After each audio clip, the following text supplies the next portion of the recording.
오늘 우리 옆에 분에게 이렇게 한번 인사할까요? 예배를 잘 선택하셨습니다.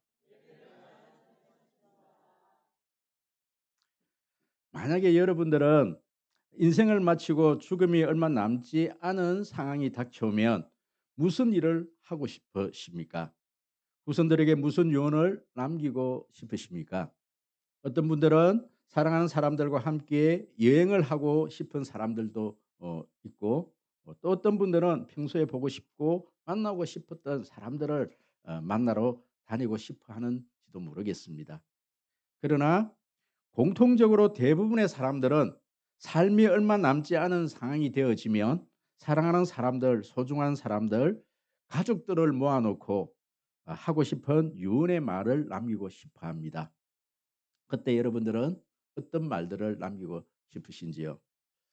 여호수아서 23장에 이어 본문에서도 여호수아의 유언이 그렇게 지금 강조되어 나타나고 있는데, 그렇다고 무슨 사적인 유언을 지금 여호수아가 하는 것이 아닙니다.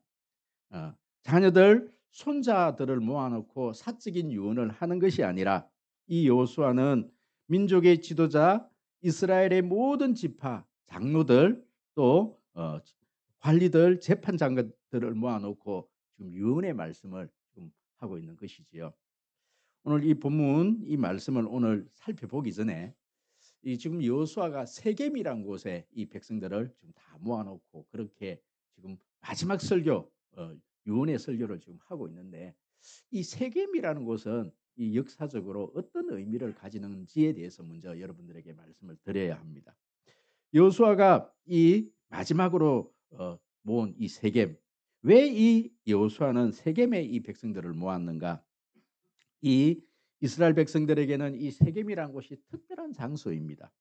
세겜은 이스라엘의 조상 아브라함이 갈대아 우르에서 빠져나와서 가나안 땅에 처음 들어와서 제단을 쌓았던 곳입니다. 창세기 12장 4절에서 7절까지 주변은 그렇게 되어 있지만 6절 7절을 우리 한번 읽어볼까요? 6절 7절 앞에 나와 있습니다. 다 같이 시작. 아브라함이 그 땅을 지나 세겜 땅 모래 상수리 나무에 이르니 그때에 가나안 사람이 그 땅에 거주하였더라. 여호와께서 아브라함에게 나타나 이르시되 내가 이 땅을 내 자손에게 주리라 하신지라.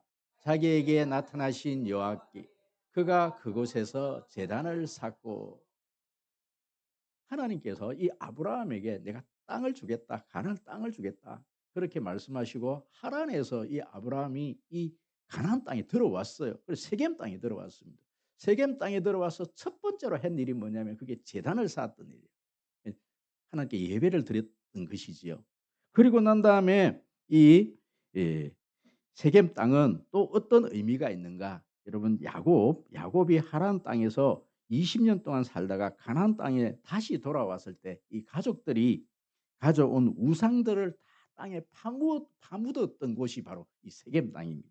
창세기 35장 4절 읽지는 않겠지만 그곳에서 이 야곱과 그의 가정에서 가져온 그런 어떤 우상들을 거기에 다 묻어 놓고 이제 우리는 여호와만 섬기겠다 그렇게 다짐을 했던 것이 바로 세겜 땅이라는 것입니다.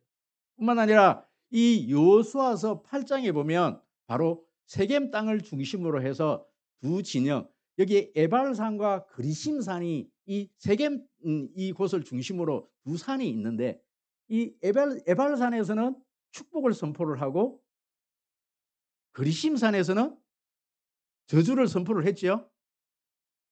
맞습니까? 이 제가 이 맞아요?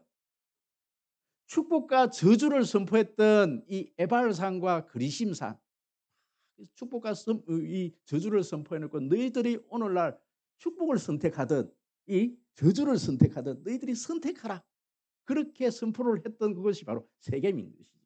굉장히 역사적인 의미가 있는 것입니다. 그래서 오늘 이 본문의 이 설교를 마지막으로 이 여호수아가 이 설교를 이 세겜이라는 이 장소를 선택을 한 것은 뭔가 선택에 관계되는 일들을 하게끔 하는 그 설교를 하기 위해서 장소적인 의미가 있는 것이지요. 여러분, 그렇습니다. 이 여호수아서는 바로 세 부분으로 그렇게 나누어져 있습니다. 이 여호수아서는 1장에서 12장까지 13장에서 21장까지 또 22장에서 24장까지 세 부분으로 나누어져 있는데 이 첫 번째 부분 바로 1장에서 12장까지는 가나안 땅 정복에 관한 내용입니다. 그리고 두 번째 부분 13장에서 21장까지는 땅 분배에 관한 내용이고 땅 분배를 다 하고 난 다음에 이 여호수아가 이제 마지막 설교를 하는 것이죠. 바로 이 여호수아의 고별 설교입니다. 여호수아는 이 설교를 통해 이스라엘 백성들이 하나님의 약속의 땅 가나안 땅에 들어가서 영원히 하나님의 복을 누리면서 살 수 있는 그 방법에 대해서 지금 전달을 하고 있는 것입니다. 그렇기 때문에 이 여호수아는 굉장히 설교를 하는데 단호한 의조로 그렇게 설교를 하고 있습니다. 바로 청유형, 권유형, 너 이것 좀 해줄래? 이거 하는 거 이렇게 하는 것이 좋겠어. 어떤 이런 권유형, 청유형으로 말을 이 설교를 하는 것이 아니라 너희는 반드시 이렇게 해야 된다. 이렇게 하세요. 이런 명령형으로 그렇게 설교를 하고 있는 것입니다. 왜 그렇게 이 여호수아는 단호한 의조로 명령을 하고 있는 것일까요? 바로 여호수아가 전달하고 있는 이 내용은 하나님의 복을 받아 누리며 살기 위해서는 반드시 지켜야 할 절대 불변의 진리이기 때문에 그렇습니다. 해도 되고 안 해도 되고 이런 것이 아니라 하나님의 백성이라면 또 하나님의 백성이 복을 누리면서 살려고 한다라면 바로 이 명령을 지켜야 되는 것이지요. 이 제자반을 하면서 우리 청년이 이런 얘기를 합니다. 자꾸 목사님께서 요즘 들어서 이 새벽기도 때 신명기 말씀을 하면서 복 이렇게 얘기하니까 복에 대한 어떤 거부 반응이 좀 일어나더래요. 평소 때 이렇게 새벽기도를 하면서 복 받을 분들 나오셔서 안수기도 받으세요 이렇게 얘기하니까 왠지 내가 뭐 한 것도 없는데 괜히 복 받기 위해서 안수비도 받으러 가는 것처럼 느껴져서 좀 마음의 부담이 생겼다라는 거예요. 여러분 그러세요? 여러분도 제가 이렇게 복설교를 하면 좀 거부 반응이 일어나세요? 저는 청년의 시절 때 자꾸 목사님들이 너무 복설교를 하니까 좀 거부 반응이 저도 일어나더라고요. 그런데요, 여러분, 말씀이 복을 선포하면 복을 선포해야 되는 것이고 또 저주를 선포하면 저주를 선포해야 되는 것이 이 목사가 해야 될 일입니다. 오늘 본문에서는 너희들이 선택해야 된다. 복을 받기 위해서는 이렇게 해야 된다. 말씀이 그렇게 선포를 하면 그렇게 해야 되는 것이지요. 선택은 여러분들이 하시는 거예요. 그래서 오늘 이 여호수아는 바로 마지막 설교를 통해서 저는 지금 여호수아서를 지금 계속해서 4번에 걸쳐서 지금 여호수아서를 살펴보는데 바로 중요한 사건 4가지 사건을 통해서 그렇게 여러분들에게 말씀을 전가하고 있는데 오늘은 이 1월 달 마지막 달 이제 여호수아서의 고별 설교를 여러분들에게 대신해서 설교를 해 드리려고 합니다. 오늘 이 말씀 가운데 여호수아가 설교를 했는데 어떻게 하라고 우리에게 명령하는지 그 명령문 3개를 가지고 여러분들에게 요약을 해서 설교를 요약을 해서 제가 설교를 해 드릴 텐데요. 여러분 이 명령이 여러분들 하나님의 명령으로 여러분 받으시는 여러분 되시기를 축복합니다. 여러분 이 명령 이 3가지만 제대로 한번 붙들면요. 하나님께서 가나안 땅에서 그들이 심지 않은 그들이 수고하지 않아도 하나님께서 그 복을 주시겠다고 그렇게 말씀을 하시는 것이죠. 그렇다면 오늘 이 여호수아는 바로 마지막 설교에서 무엇을 명령하고 있는가? 그 첫 번째 단어입니다. 선택하라입니다. 선택하라. 15절 말씀, 우리 15절 말씀 큰 소리로 한번 앞에 있습니다. 큰 소리로 한번 읽어보도록 하겠습니다. 시작. 만일 여호와를 섬기는 것이 너희에게 좋지 않게 보이거든 너희 조상들이 강 저쪽에서 섬기던 신들이든지 또는 너희가 거주하는 땅에 있는 아무리 족속의 신들이든지 너희가 섬길 자를 오늘 택하라. 오직 나와 내 집은 여호와를 섬기겠노라 하니라. 아멘, 아멘. 지금 여호수아는요 선택하라 이렇게 얘기를 하는 거예요. 뭘 선택하라고 그렇게 말씀하시는 겁니다. 너희들이 강 저편에 섬겼던 그 신들을 선택하든지 여호와를 선택하든지 이 둘 중에 하나를 선택하라라는 거예요. 이스라엘 백성들이 강 저편에서 섬겼던 신은 우리가 오늘 이 본문 우리가 읽지 않는 이 본문을 이렇게 살펴보면요. 한 세 가지로 그렇게 예 우리가 살펴볼 수가 있는 거예요. 그리고 읽지는 않았지만 24장 2 절에 보면 강 저편에서 이스라엘 백성들이 어떤 신들을 섬겼는지에 대해서 말씀을 하고 있습니다. 여호수아가 모든 백성에게 이르되 이스라엘의 하나님 여호와께서 이같이 말씀하시기를 옛적에 너희 조상들 곧 아브라함의 아버지 나홀의 아버지 데라가 강 저쪽에서 거주하여 다른 신들을 섬겼으나. 여러분, 이게 언제적 얘기입니까? 아브라함 아버지가 우상장수였는데 우상장수가 섬겼던 그 신들을 이스라엘 백성들이 아직까지 그 신들을 섬기고 있다라는 거예요. 그럼 성경에서 지금 그렇게 말씀을 하고 있는, 강저편에서 섬겼던 신들이 어떤 신들인가? 또 우리가 이렇게 추측을 하건대 이 이스라엘 백성들은 가나안 애굽에서 섬겼던 신들을 그대로 40년 광야 동안에도 그들은 그 신들을, 애굽 신들을 섬겼던 거예요.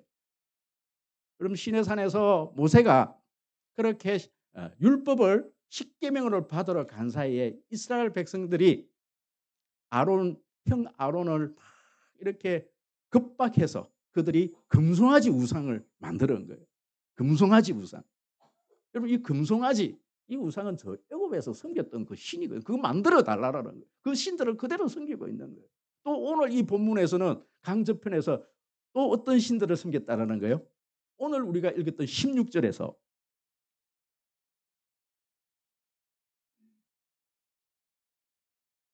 어떤 신들요? 10, 15절이네요. 15절. 우리가 읽었던 15절. 아모리 족속들의 신들이든지. 일본 아모리 족속들의 신들이라는 것은 이스라엘 이 백성들이 이 애굽에 가기 전에 가나안 땅에서 좀 살다가 내려갔지 않습니까?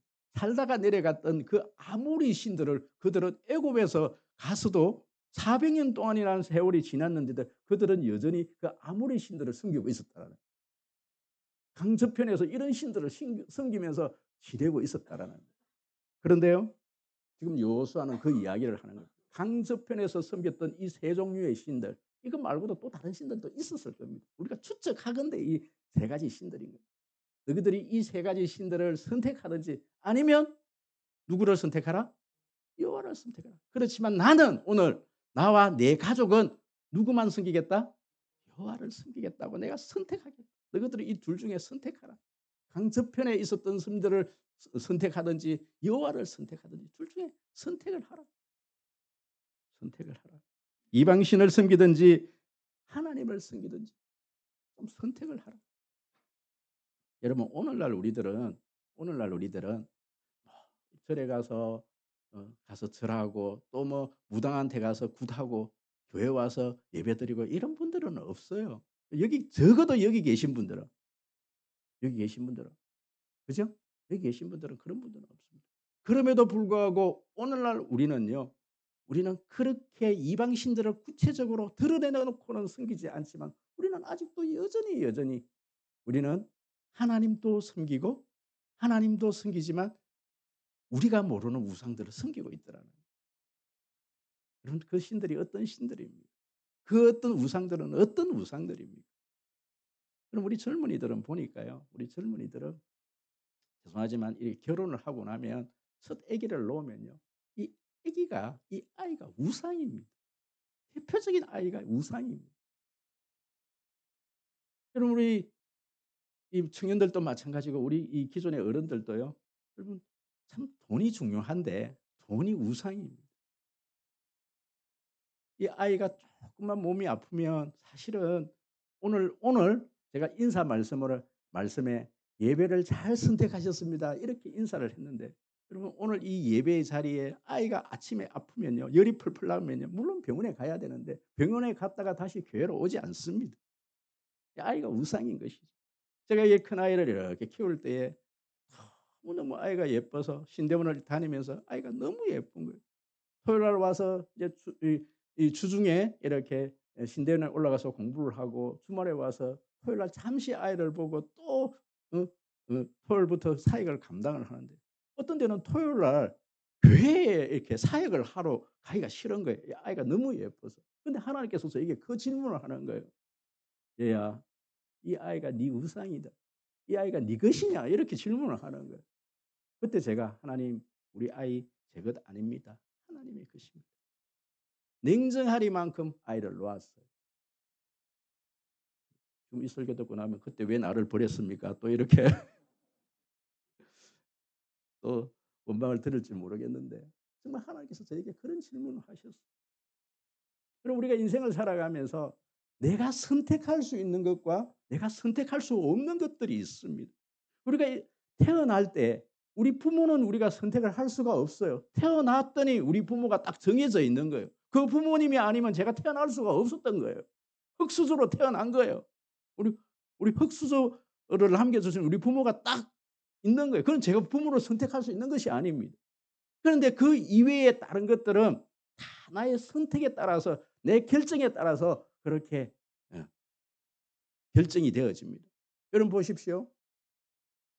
물론 초등학교는 시골에 있는 초등학교 그 초등학교 하나밖에 없기 때문에 그 초등학교는 선택 없이 제가 그 초등학교를 갔어요.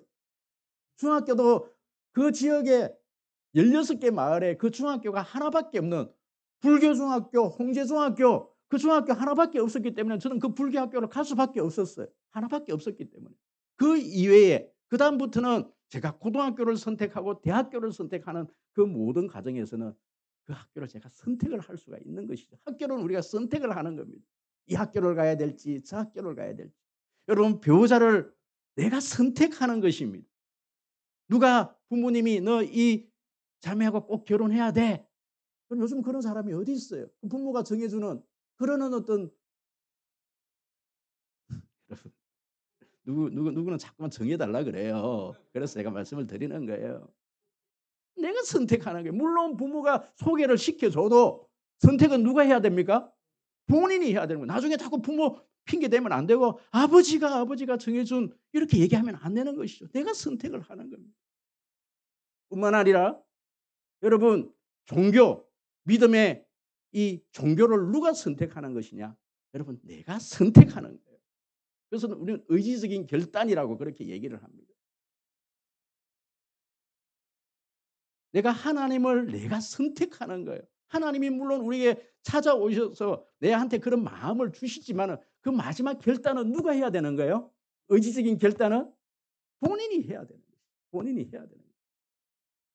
여러분 아침에 일찍이 일어나서 여러분들의 어떤 계획을 여러분들이 세워 놓지 않으면 그 시간을 여러분들이 계획을 세워 놓고 여러분들이 그 시간을 선택해 놓지 않으면 누군가는 그 시간을 가져가 버리고 맙니다. 여러분 인생의 주도권을 다른 사람에게 그렇게 맡길 수가 없는 것이죠. 내가 그 인생을 설계를 해야 되는 겁니다. 하루의 계획을 내가 세워야 되는 겁니다. 내가 세우지 않으면 어떤 사람이 나에게 "야 우리 차 마시러 가자." 이렇게 얘기했을 때 거절을 하지를 못하는 거예요.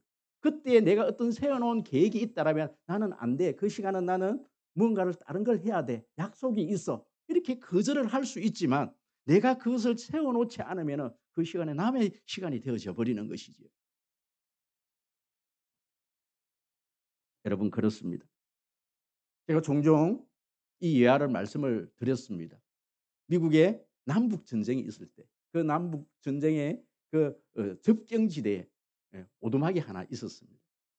이 두 진영에서 남쪽 군인과 북쪽 군인이 치열하게 그렇게 싸움을 하고 있을 때 총질을 하고 있을 때 그 오두막집에서 어떤 남자가 건장한 남자 한 명이 '야 내가 어떻게 하면은 살 수 있을까? 이 집 밖으로 나가면 어떻게 하면 살 수 있을까?' 혼자서 이 잠결을 그렇게 예 그렇게 생각을 해내었습니다. '야 내가 이 위쪽 윗 상의는 내가 북부군 군복을 입어야 되겠다. 또 이 바지는 이 남부군 군복을 입어야 되겠다. 그러면 내가 밖에 나갔을 때 이 집 밖으로 나갔을 때 이 북부군 이 옷을 이 군복을 입은 북부군을 만나면 아마 자신의 이 편인 줄 알고 나를 아마 살려줄 거야.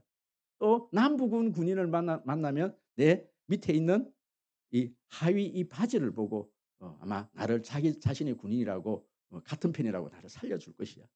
그렇게 생각을 하고 옷을 그렇게 입고 집 밖으로 나갔더니 생각과 정반대로 여러분 남부군은 누구를 향해서 상위 북부군 적으로 생각하고 총질을 해대고 북부군은 하위를 바라보고 적이라 생각하고 총질을 해대는 거예요. 총알 한 방만 맞고 죽을 수도 있는데 수백 발의 총을 맞고 죽었다는 이야기지요. 그러면 회색지대는 없는 거예요. 하나를 선택을 해야 됩니다. 그럼 확률은 50%지 않습니까? 선택을 해야 되는 것이죠. 그럼 오늘 여러분 예배를 잘 선택하셨습니다. 딴 경우도 이제는 정말 내가 여호와를 선택하겠다. 그런 세상과 이 하나님을 겸하여 섬길 수는 없는 것입니다. 하나를 선택하십시오. 여러분 선택하십시오. 하나님을 선택하십시오.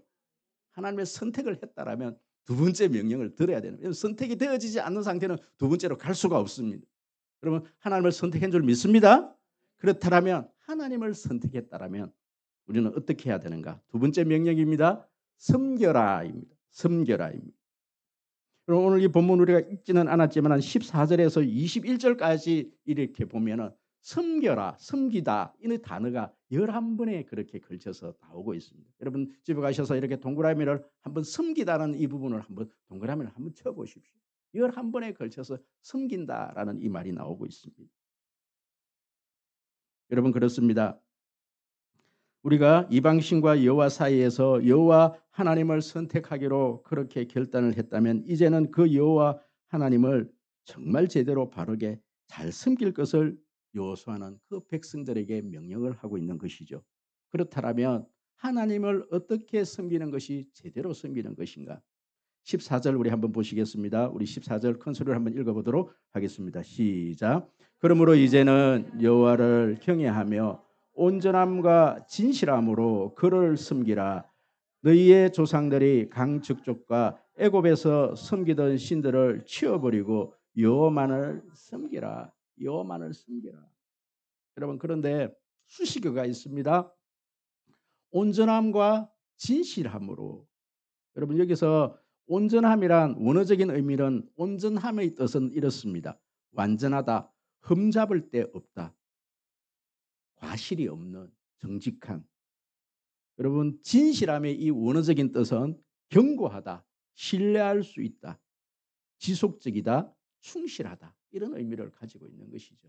여러분 우리는 흔히 섬긴다는 이 단어를 보면은 어떤 행위를 그렇게 잘 이해를 하기 쉽습니다. 섬긴다. 그럼 이 단어 자체는 섬긴다는 이 단어는 동사이지 않습니까? 그러니까 동사이니까 어떤 행위적인 어떤 일들로 그렇게 이해를 합니다. 예를 들어서 이런 것이죠. 여러분 오늘 하나님을 섬김에 있어서 여러분 예배 자리로 나오는 것 이렇게 걸어서 나오는 것 이것은 섬긴다는 거죠. 하나님을 섬김에 있어서 예배적인 자리로 나오는 것이죠. 다른 사람을 섬길 때 뭔가 물건을 주고 그렇게 어떤 행위적인 일로 우리는 이해를 합니다.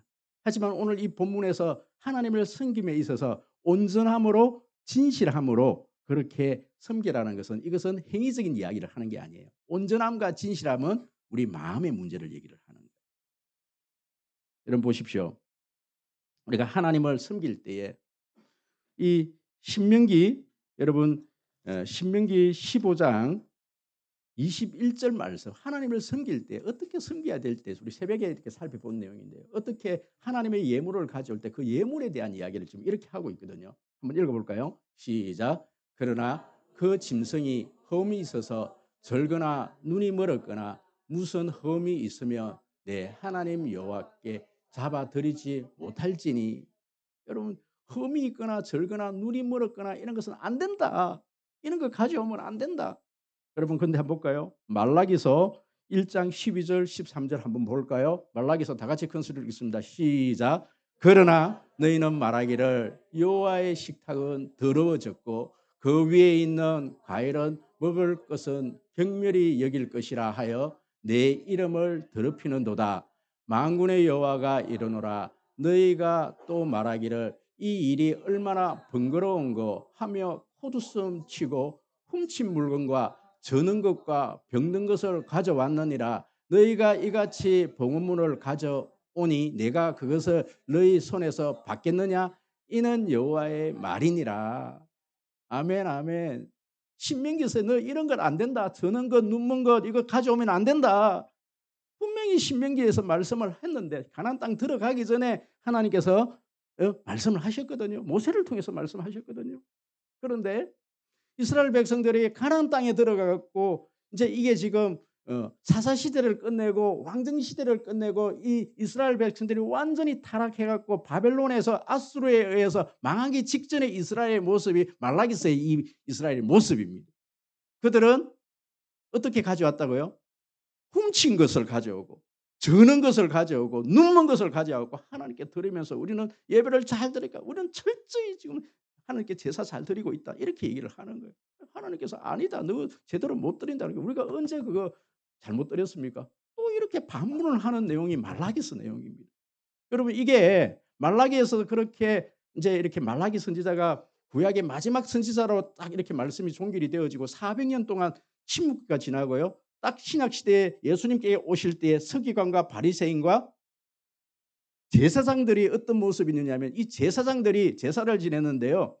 그 성전 앞에서 짐승들을 파는데 저 먼 데서 그렇게 짐승을 그렇게 몰고 올 수 없으니까 그 앞에서 짐승들을 소, 양, 염소 이런 걸 파는데 높은 고리 대금을 받아가면서 환전을 해줘 갖고 높은 가격에 의해서 그 재물을 팔고 뿐만 아니라 그 재물이 온전치가 않는 거예요.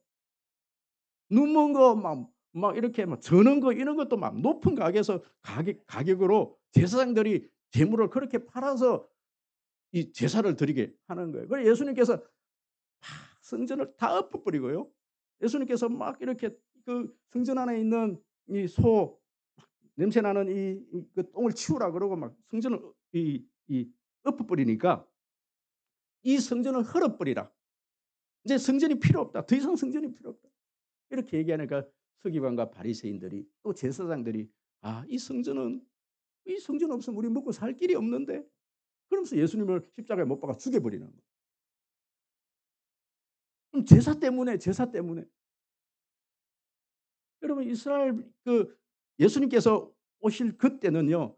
이 서기관과 바리새인들이 금식을 하는데 어떤 금식을 하냐면 외식을 하는 겁니다.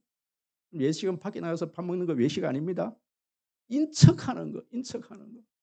기름을 바르고 온갖 어떤 머리에 기름을 바르고 그 성전 어귀에 서서 길거리 모퉁이에 서서 그렇게 내 금식한다 막 자랑하면서 막 그런 종교 행위를 하는 겁니다. 오늘 내 예배 드렸다고. 일주일 내내 제 가운데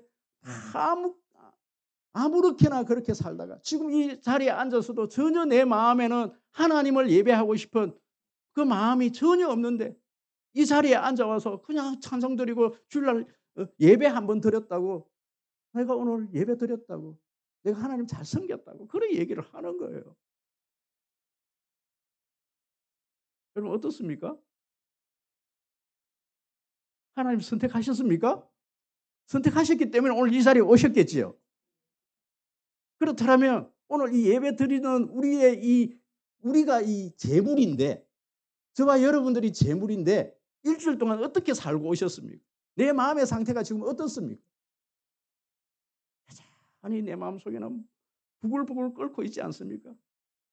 미움, 다툼, 시기, 질투가 내 마음속에서 부글부글 끓고 있지 않습니까? 어제 대판 부부 싸움을 하고 아직 하여도 못하고 이 자리에 혹시 앉으신 분 안 계십니까? 저는 토요일 날 부부 싸움 안 합니다.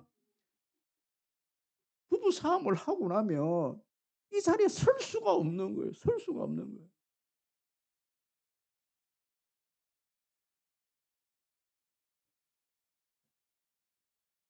여러분 청춘 남녀들이 이렇게 참 청춘 남녀들이 청춘 남녀 때에 여러 어떤 자매도 만나고 형제도 만나야 돼요. 사실 만나야 자기 사람을 또 자기 배우자를 만날 거 아니겠습니까? 또 사랑도 해봐야 됩니다. 실패도 경험해봐야 되지요. 여러 사람을 만나야 돼요. 그런데 여러분 결혼을 했다라면 결혼을 했어요. 그래서 결혼을 했다라면 지난 결혼하기 전에 내가 짝사랑했던 그 여인, 그 남자 또 내가 정말 첫사랑 특히 남자들 첫사랑은 있어야 되는 거예요. 깨끗이 있어야 되는 거예요.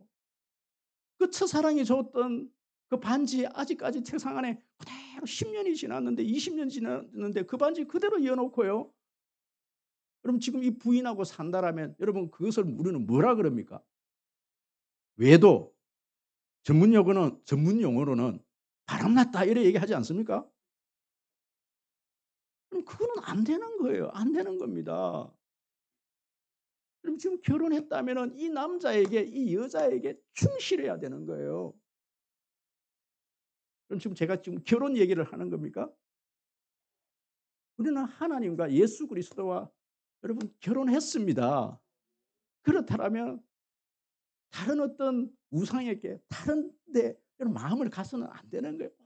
오직 하나님이 우리를 온전히 사랑했거든요. 나만 사랑하거든요. 그럼 우리는 하나님만 사랑해야 되는 거예요. 하나님도 사랑하고 다른 것도 사랑하는 것이 아니라 하나님도 섬기고 이방신도 섬기는 것이 아니라 하나님만 섬겨야 되는 것입니다. 이것이 온전히 섬기는 것입니다. 하나님 우리에게 그걸 요구하는 것이지. 온전히 섬기는. 제대로 했으면 좋겠습니다. 이제는 2024년도에는 하나님을 섬길 때 우리가 그냥 예배 자리에 한 주 그런 예배 자리에 나오는 것이 아니라 우리의 모든 삶이 하나님께 드려진 삶이 되어지기를 원합니다. 여러분 그렇습니다. 여러분 선교사적인 삶, 여러분 선교사적인 삶이라는 것은요. 내가 지금 밖에 나가서 선교사로 살아가는 것이 아니라 지금 내가 이 자리에 사는 그 자체가 선교사여야 합니다. 선교적인 삶을 살아야 되는 겁니다. 하루하루를. 여러분 온전히 하나님께 드려진 삶이기를 소원합니다. 그렇다면 우리가 세 번째로 이 여호수아의 세 번째 설교의 어떤 핵심은 뭔가? 여러분 기억하라입니다. 기억하라. 제가 이 주부에서는 뭐 16장, 21장, 21절, 16절, 21절, 25절 이렇게 되어 있는데요. 이건 핵심은 25절입니다. 여러분 25절 한번 읽어보도록 하겠습니다. 25절 다 같이 큰 소리로요. 시작. 그날에 여호수아가 세겜에서 백성과 더불어 언약을 맺고 그들을 위하여 율례와 규례를 제정하였더라. 여러분 성경에서는 많은 언약들이 있어요. 하나님께서 아브라함에 처음 만나서 아브라함에게 네 자손을 하늘의 별과 같이 바다의 모래와 같이 많게 해주겠다. 내가 너에게 땅을 주겠다. 이 약속을 하면서요. 창세기 15장에서 하나님은 이 아브라함과 햇불 언약을 맺어주셔요. 햇불 언약. 중요한 언약입니다. 햇불 언약. 언약을 맺어주십니다. 뿐만 아니라 여러분 하나님께서는 아론의 후손들을 영원한 제사장 세워주겠다. 여러분 그 언약은 무슨 언약? 피느하스 언약. 언약입니다. 언약. 하나님께서는 다윗에게 영원한 후를 주겠다. 다윗에게 언약을 맺어 주십니다. 그 언약을 무슨 언약? 다윗 언약. 오늘 이 언약이 무슨 언약이냐면은 이 언약은 여호수아와 이 백성들과 맺은 이 언약을 세겜 언약이다. 이 언약은 세겜 언약입니다. 세겜 언약. 언약을 재계시를 해 주는 거예요. 하나님께서 언약식을 체결하는 거예요, 오늘은. 여러분 언약 예전에 우리 결혼식을 언약식이다. 뭐 약혼식을 언약식이다. 옛날 용어죠. 옛날 용어 언약식이다. 그래 얘기를 하는 거예요. 여러분 결혼식을 언약식이라 그랬어요. 언약이 뭡니까? 약속하는 거 아닙니까? 여러분 기념일 우리가 다른 거는 잊어버려도요. 요즘은 이 결혼 기념일은 꼭 지켜야 되더라고요. 제가 어저께 황금연못입니까? 황금연못? 왜 어르신들 나와 갖고 토크하는 거 있잖아요. 그 식사하다가 잠시 봤어요. 잠시 이렇게 봤는데 거기 어떤 사연 얘기를 하는데 이 남편이 이제 평소 때 너무너무 아내에게 한 번도 이렇게 밥도 한 번도 이렇게 제대로 안 차려주고 뭐 이렇게 하다가 이제 이 아내 이거는 여러분 결혼 기념일은 아닙니다. 이 생일날인데 생일날. 아내 생일날 내가 당신을 위해서 미역도 끓이고 내가 당신을 위해서 밥상을 차리겠다. 그렇게 약속을 한 거예요. 그러고 난 다음에 근데 이 남편이 너무 테니스를 치는 걸 너무 좋아하는 겁니다. 그래서 아침에 아내에게 그렇게 약속을 하고 "테니스를 내가 한 게임만 치고 올게." 그러면서 이렇게 외출을 한 거예요. 그런데 이제 이 아내는 밥도 안 먹고 이 남편이 오늘은 미역국 끓여 준다고 이제 기다린 거지요. 기다리니까 점심때가 됐는데 이 남편이 돌아오지를 않는 거예요.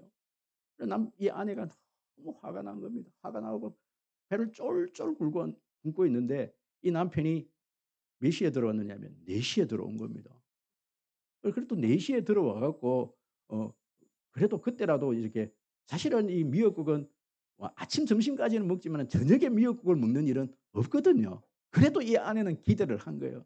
'저녁이라도 내가 끓여 주겠지.' 그런데 이 남편이 "여보 오늘 무슨 날인 줄 알아?" "오늘 무슨 날이야?" 하고 이 남편이 잊어버린 거예요. 근데 이 아내가 너무 화가 나 갖고 그 남편의 그 테니스 채를 다 부셔 버리는 거예요. 근데 그 테니스 채가 굉장히 비싼 거예요. 이 남편이 막 화가 나 갖고 "당신하고 당신 같은 이렇게 무식한 아내하고는 못 산다." 그러고 집을 나가 버렸던 거예요. 근데 뭐 이제 뭐 중간 얘기는 다 생략하고 어찌 됐든 그 남편이 다시 돌아온 거예요. 다시 돌아와서 그때 이후로 두 사람이 인제 그때 이혼할 뻔했대요. 아들의 증언에 의하면. 했는데 그때 이후로 이 남편이 생일을 잊지 않는다는 거예요. 여러분 아내들 다 부셔 버리십시오. 결혼 기념일 한번 안 챙겨 주면 집에 있는 거 다 한번 부셔 버려요. 생리는 안 잊어버리고. 여러분 결혼 기념일 왜 우리 결혼 기념일을 그렇게 중요하게 생각합니까? 그날은 잊지 두 가지 이유 때문에 그렇습니다. 하나님께서 왜 이 날을 잊지 말라고 그랬느냐. 너희들이 애굽에서 종되었던 너희들을 구원해 주었기 때문에 그 구원은 절대 잊어버려서는 안 된다. 그리고 오늘 너에게 이 주신 이 복들이 누가 준 것인지에 대해서 너희들이 잊지 말아라 말게 하기 위해서 반드시 그것을 기억하라는 거거든. 기억하라는. 여러분 그렇습니다. 우리가 이스라엘 백성들에게 하나님이 꼭 기억해야 될 것, 지켜야 될 것에 대해서 이제 우리가 오늘 우리 제자반에서 또 할 건데 이 절기에 대해서 꼭 지켜야 될 그것도 이 중앙 성전에 가서 지켜야 될 세 가지 세 절기가 있어요. 유월절, 칠칠절, 장막절, 초막절. 이 세 절기만큼은 반드시 중앙 성전에 가서 지키라 그래요. 그러면서 거기에서 가서는 꼭 해야 될 게 유월절에는 꼭 해야 될 일들이 있습니다. 반드시 뭘 먹어야 돼요? 무교병을 먹어야 됩니다. 그래서 일주일 동안 6 월절부터 해서 일주일 동안 무교병을 먹는데 그 유교병을 먹는 그 7 일을 무교절이라 그렇게 얘기를 해요. 무교절. 여러분 무교병은요 이스트를 넣지 않는 마른 떡을 얘기를 합니다. 우리가 보통 이렇게 빵을 구울 때 이스트를 넣어 갖고 굉장히 부풀은 떡 이것을 먹는데 바로 출애굽할 때는 뭐 이스트를 넣어 갖고 뭐 밀가루가 부풀도록 기다릴 수가 없으니까 급하게 이 밀가루 떡을 그냥 번철에 구워 갖고 많이 이만큼 구워 갖고 광야 걸어가면서 이 떡을 먹어야 되거든요. 그것을 떡을 먹는 일주일 동안 그 떡을 먹고 쓴 나물 또 고기도 이제 저녁에 먹어야 돼요. 양고기 이거 만들어 갖고 저녁에 먹어야 되는 거예요. 그리고 꼭 절기를 지킬 때 칠칠절을 지키고 또 초막절을 지킬 때는 해야 되는 게 뭐냐면은 먹어야 되는 떡을 먹어야 되고 쓴 나물을 먹어야 되고 고기를 먹어야 되고 또 추수감사절 지금 이제 칠칠절 같은 경우는 맥주감사절 또 저기 장막절 같은 초막절 같은 경우는 오늘날 우리가 추수감사절로 지키는 거거든요. 그럼 생일날 6월절은 오늘을 말하면 저와 여러분들이 영적으로 새로 태어난 날입니다. 그 생일을 지켜야 되는 거예요. 그날은 막 이렇게 하나님의 은혜를 나누면서 뭘 먹어야 되는 거예요. 여러분 우리의 기억 중에서 제일 오래 남는 기억이 우리가 이 뭐 감각들이 있지 않습니까? 뭐 미각, 촉각, 청각, 시각 이런 어떤 우리의 어떤 이 감각들 중에서 제일 오래 남는 기억이 뭐냐면 이 미각이라는 거예요. 미각. 예전에 어렸을 적에 먹어봤던 그 맛 그걸 먹으면요 옛날 일이 소록소록 생각이 나요. 저는 제가 인제 벌써 10 년이 넘었는데 저는 이렇게 저기 진주에 가면요 꼭 먹고 싶은 어떤 음식들이 있어요. 진주에서 할 수 있는 음식들이 있습니다. 새알 수제비 뭐 이런 것들, 진주에서 저기 실안에서 먹었던 장어구이 뭐 이런 것들은 거기 가면 여기서도 그 맛은 기억을 하고 있는 거예요. 또 거기서 누구하고 먹었던 그 추억들은 기억을 하고 있는 거예요. 여러분들 꼭 이 기념일 날은요. 가족들과 온 가족들과 정말 엄마가 뭐 맛있는 반찬을 하든 맛있는 일들을 하든 여러분 그리고 난 다음에 특히 생일날 같은 거 결혼 기념일 날에는 꼭 케이크를 사서 막 이렇게 축하를 하지 않습니까? 제가 볼 때 이 케이크는요. 연세 드린 어르신들도 너무 좋아해. "축하합니다." 불러주니까 너무 좋아합니다. 우리 어머니도 너무 좋아하더라고요. 여러분 그런데 왜 그러냐면요. 어렸을 적에 그 케이크를 촛불을 끄면서 자기가 받았던 "너는 사랑스러운 존재야. 너는 이 세상의 최고야." 어떤 그렇게 축하받았던 그것을 기억하는 거예요. 그 달콤함 때문에 그것을 기억하는 거거든요. 맛있는 것을 먹으면서 여러분 기억해야 합니다. 이 이야기만 하고 설교를 좀 마치려고 합니다. 연세대 총장을 지낸 백낙준 박사 아버지 백사경 씨 이야기입니다. 이분은 맹인이며 유명한 무당이었습니다. 그런데 어떤 전도사님이 지나가다가 이런 말을 했습니다. 당신의 영혼이나 후손들의 장래를 생각해서 점치는 생활을 좀 청산을 하고 당신 예수 믿으십시오. 이 말을 하고 지나갔다는 거예요. 그래 이, 이 무당이 이 백사경 씨가 이 얘기를 듣고 너무 화가 나고 이렇게 있는데 그런데 그 말이 당신 후손들을 위해서 이 일을 청산을 하고 예수 믿으라는 이 말이 귀에서 떠나지를 않는 거예요. 그래서 이분이 자신의 생활을 청산을 하고 예수를 믿게 된 겁니다. 그런데 예수를 믿었는데 믿으면 제대로 믿자. 이래서 이분이 교회 건축을 할 때 자신의 전 땅을 다 팔아서 헌금을 해버려요. 그런데 결국은 나중에 그 아들 이 백낙준 이 박사는요. 미국으로 가게 되었고 1920년 예일 대학에서 박사 학위를 받고 연세대 총장이 되어집니다. 총장이 되어집니다. 여러분 그렇습니다. 우리는 자꾸 복 이렇게 얘기하니까 복에 대한 자꾸 거부감 반응이 있어요. 그런데 여러분 성경에서 이 복 받는 비결 특히 경제적인 복은요. 하나님 앞에서 특히 하나님의 자녀들은 10년대로 거둔다는 원리는 이것을 두고 얘기를 하는 겁니다. 하나님 앞에 제대로 해야 돼요. 하나님 앞에. 그리고 하나님 앞에서 여러분 하나님을 선택하고 하나님을 섬김에 있어서 온전한 마음으로 섬기고 여러분 그래서 정말 내 구원의 은혜를 구원의 간격을 또 지금 내가 받은 그 축복에 대해서 잊어버리지 않는 내 마음속에 새기면서 하나님의 축복을 받는 여러분 되어지시기를 주의 이름으로 축복합니다.